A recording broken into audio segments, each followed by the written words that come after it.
Diouf Show avec Nicolas et Hippolyte.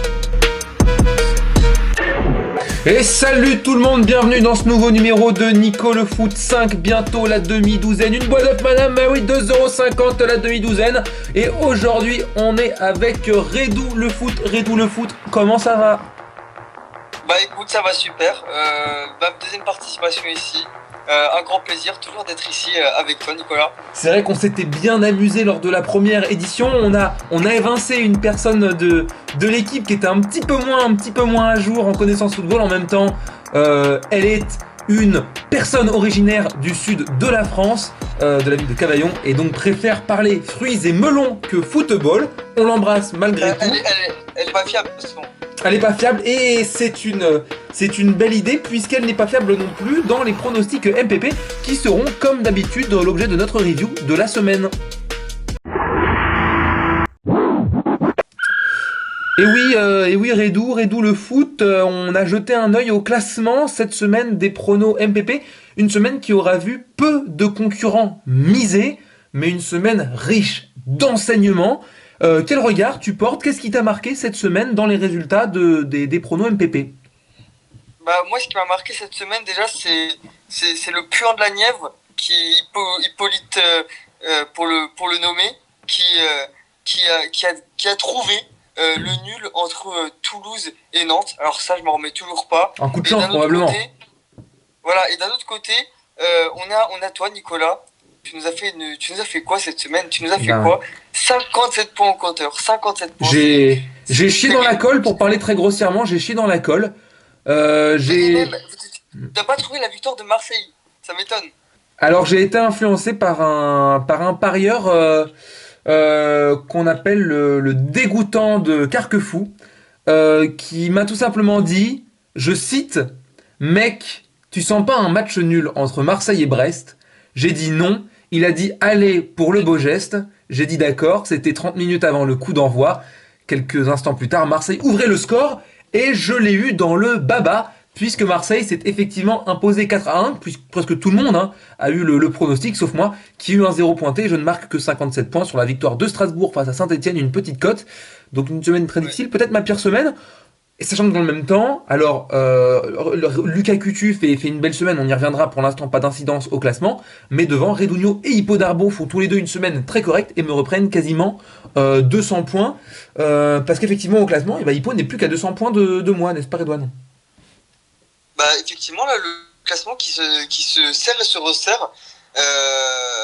Entre 600 points entre le premier et le troisième, c'est pas arrivé depuis au moins 15 journées. Oui. Et ça promet un bon sprint final, comme quoi, tout comme la Ligue 1, la fin de saison va être palpitante. Et c'est vrai que tu parles de Ligue 1, dans quelques minutes nous parlerons de Ligue 1. Je crois que nous avons fait le tour pour la review MPP, mais avant de parler Ligue 1, laisse-moi honorer comme d'habitude la traditionnelle minute Diakité.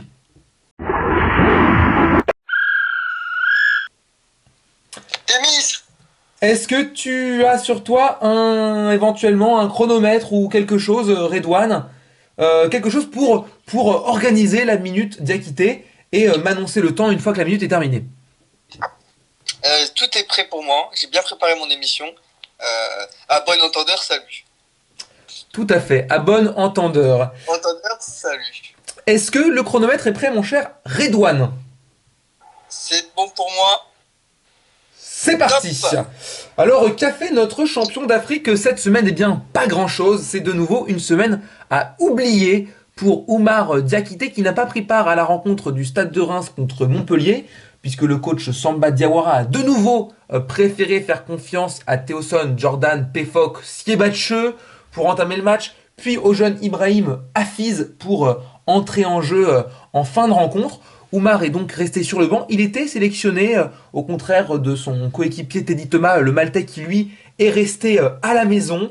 Les petits petons bien au chaud dans les Charentaises et ne s'est pas déplacé dans l'Hérault. Oumar qui n'a pas non plus été actif sur les réseaux sociaux cette semaine.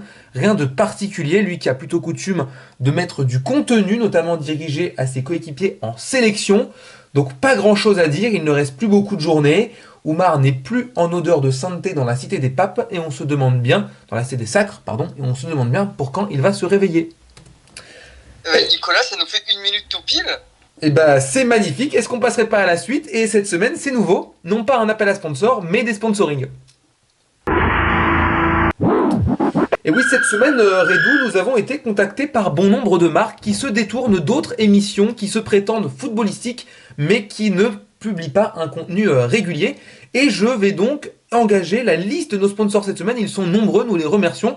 Tu auras aussi, toi, le luxe de donner les sponsors qui t'ont contacté pour sponsoriser cette émission de Nico. Le foot, nous remercions dans un premier temps François Civil, nous l'embrassons, nous le remercions. Un petit mot éventuellement pour François, notre sponsor, notre mécène habituel, Redou. C'est même plus un mécène, c'est un ami. Ce gars-là a un grand cœur, faut lui donner de la force et on le remercie. Et je pense qu'on le remerciera jamais assez. Hein. On le remerciera jamais assez, c'est bien pour ça qu'on le remercie chaque semaine et que l'on vous encourage à aller regarder ces films sur les plateformes de streaming légales pour rémunérer le travail. L'amour ouf, 2 mois, une zone à protéger, le chant du loup. Pardon? Breaking Bad? Dans la saison 2 uniquement. C'est une anecdote, je la donne à... Ah mais donnez l'anecdote. Et il est apparu en tant que figurant dans l'épisode 6 de la saison 2 de Breaking Bad. C'est pas vrai. Mais Si. est-ce que vous saviez également que dans le Astérix Mission Cléopâtre, vous avez peut-être vu, Oui, j'ai vu. il n'apparaît pas dedans. En revanche, dans Intouchable, il double François Cluzet pour une scène de cascade. C'est vrai? Eh oui, la scène où ils sont au restaurant, où ils mangent une tarte tatin, au Marcy. Mais non, Et ben, c'est lui. dans le fauteuil, on voit une épaule, et ben c'est celle de François Civil. Est-ce qu'il double Marcy? Non, il double pas, enfin il le double ensuite, enfin il l'a doublé le matin en venant sur le tournage, parce il prenait un Uber, et Omar Sy lui avait un chauffeur VTC privé, mais le Uber roulait un tout petit peu plus vite, et François a doublé Omar Sy, mais il ne l'a pas doublé sur le tournage. D'accord, je comprends. Pour le reste, pour la suite de nos sponsors, nous embrassons Jean-Philippe Mateta, qui se remet gentiment de sa blessure à l'oreille, qui enchaîne les matchs, les belles performances avec Crystal Palace. Il a retrouvé toute sa forme, toutes ses capacités. Donc on l'embrasse, on lui souhaite une bonne suite de rétablissement. On embrasse également Koboa. Nous invitons à streamer son dernier titre de l'autre côté de l'arbre et à suivre ses covers sur Instagram, Facebook, YouTube, TikTok, Vine. Redouane, tu as également peut-être des sponsors à faire valoir cette semaine? Moi j'avais le Flixbus de Paris à Berlin, dans lequel je serai seul.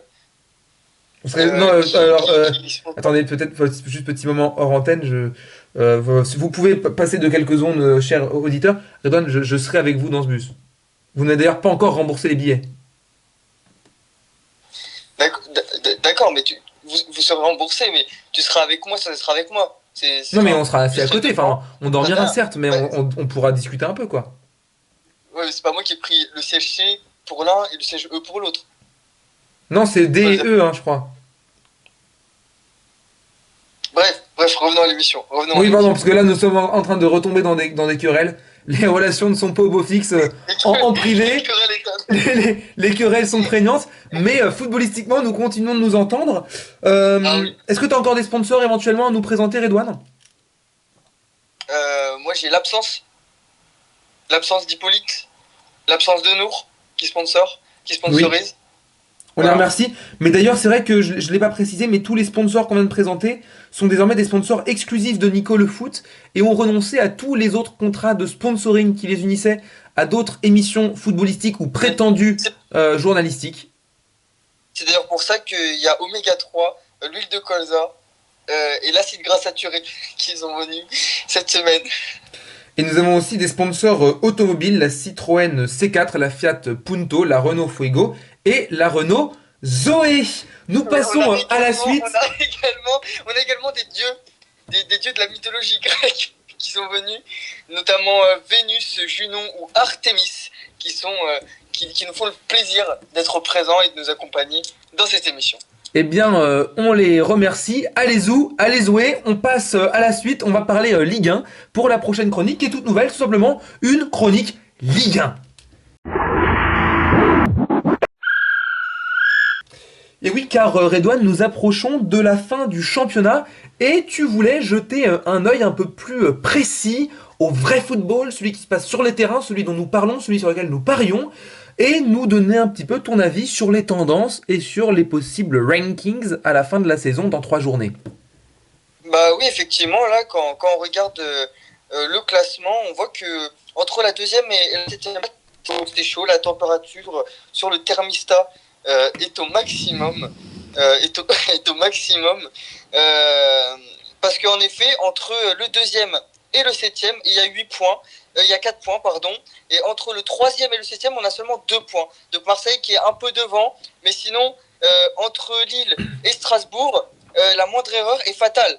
C'est-à-dire que Tout à fait. le jeudi, t'es en Ligue des Champions. Le lundi, t'es à la maison. T'es en Ligue des Champions. Non, je disais, le jeudi, oui. T'es en Ligue des Champions. T'es en Ligue des Champions. Le lundi, t'es à la maison. T'es à la maison. Parce qu'ils jouent à domicile, mais ils se déplacent également. Par exemple, Strasbourg la semaine prochaine jouera à l'extérieur. Non, mais tu es juste plus qualifié. C'est ça que je veux dire. Comment pas plus qualifié? Moi, je suis plus qualifié. Vous n'êtes pas qualifié du tout. Attends, les équipes. Oui, pardon, voilà. oui, méprise, pardon. Je pensais que vous parliez de moi.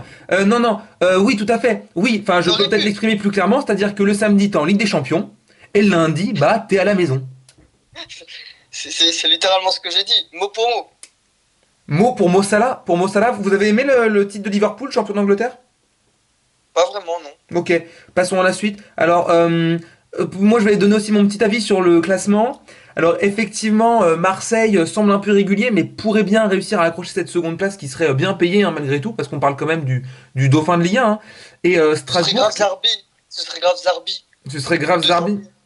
De Zarbi. Ah oui, de Zarbi, ce serait un classement de Zarbi. Ce serait un classement de Zarbi.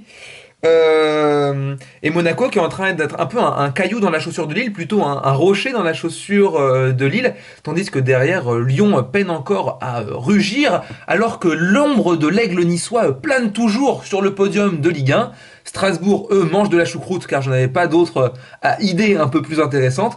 Et après, pour ce qui est de Lens, il n'y a plus grand chose à zoer du côté des Artésiens. Qui semblent devoir jouer une 8ème place qui serait très honorable, mais qui serait assez classique. Voilà Lilou, hein. C'est tout ce qu'il y avait à dire, là-dessus. Oui, on noie le poisson. On noie le poisson. Ouais, on noie le poisson. Seulement, moi j'aimerais bien revenir un peu sur la situation du PSG, qui enchaîne un match nul, une défaite. Là, le PSG, comme tu l'as dit tout à l'heure, le samedi t'es en Ligue des Champions, le lundi t'es à la maison. Hein. Non, pas du tout. Ce n'est pas applicable. Pourquoi Parce qu'ils sont déjà qualifiés, ils sont champions de Ligue 1. Ah, ils sont champions de Ligue 1? Dans quel pays? Et voyez comment... Dans quel pays? Comment en France. D'accord, c'est première nouvelle. C'est Paris. La France aux Français, monsieur. Ah non, je peux pas vous laisser dire ça sur une émission de football. Il n'est pas question de politique, il n'est pas question d'opinion, simplement de football, mais effectivement Paris qui est déjà vainqueur et qui sera en Ligue des Champions à la maison, donc pas à la maison. Ils jouent mardi. À la maison. Ah, ils jouent au Parc des Princes, donc ils seront à domicile. Ils seront à domicile, et puis la semaine d'après, en Ligue des Champions. Seront à l'extérieur. Mais en Ligue des Champions. Ils seront chez les Gunners de Arsenal. Et ce sera à suivre. Et on suivra cette rencontre avec beaucoup d'attention. Je vois que nous commençons à beaucoup nous amuser, à rigoler, mais alors est-ce qu'il serait pas temps de passer à une rubrique résolument dirigée vers le rire, avec une nouvelle rubrique imitation, Redouane? Eh bien, cette semaine, nous recevons Mohamed Eni. Comment ça va, Mohamed? Bonjour les amis, c'est la remontada cette semaine. L'OM est de retour. Alors merci Mohamed, on est super heureux de te recevoir. On parlera pas précisément de l'OM, on parlera de Marseille cette semaine. Et pour ça, on sera aussi avec Jean Lassalle. Comment ça va, Jean Lassalle? Ah, ça va bien, je suis là pour parler, là. Ce que vous voudrez, hein. Alors cette semaine, merci d'être là Jean, merci d'être là Mohamed. nous allons évoquer brièvement le concert de Jul au Stade de France. D'abord, Mohamed, avez-vous été au courant de ce concert? Avez-vous assisté d'une façon ou d'une autre à l'événement? Qu'est-ce que vous en avez retenu? Mais qu'est-ce que j'en ai retenu? C'est Jul, sur le territoire parisien. C'est parisien, ils ont vu ce que c'était la vraie chanson. Sur le Stade de France, sur le toit du Stade de France, comme Marseille sur le toit du monde. Oui. C'est un petit ovni. C'est un petit ovni qui s'est posé sur le stade. Hein. Il est descendu avec ses chaussures. Cette semaine, il n'était pas à Paris, il était à Chiquita, les amis.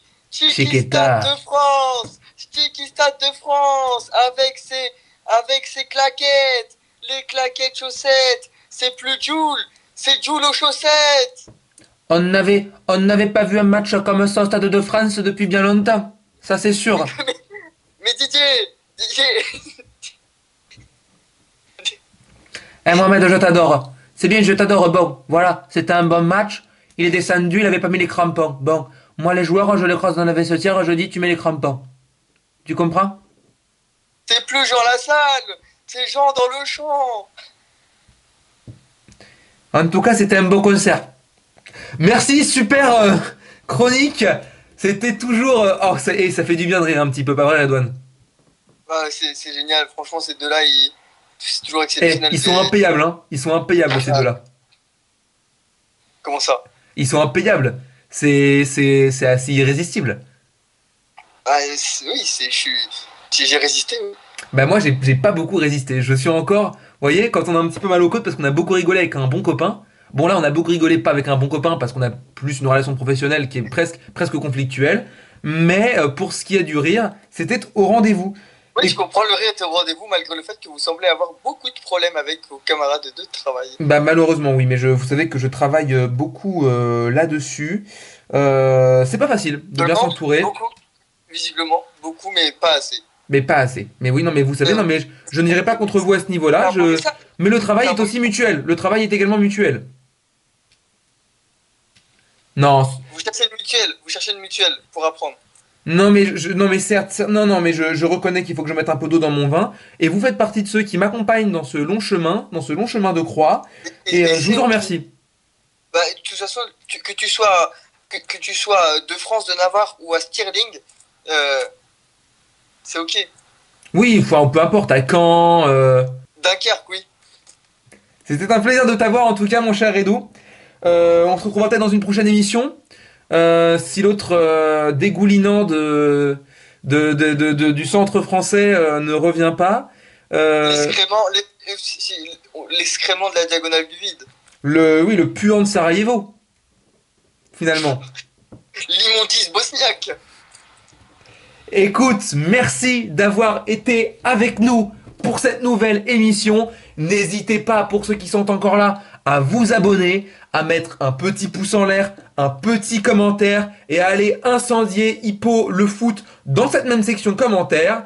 On vous dit à la prochaine. Merci de nous avoir suivis. À la prochaine et ciao. Et ciao.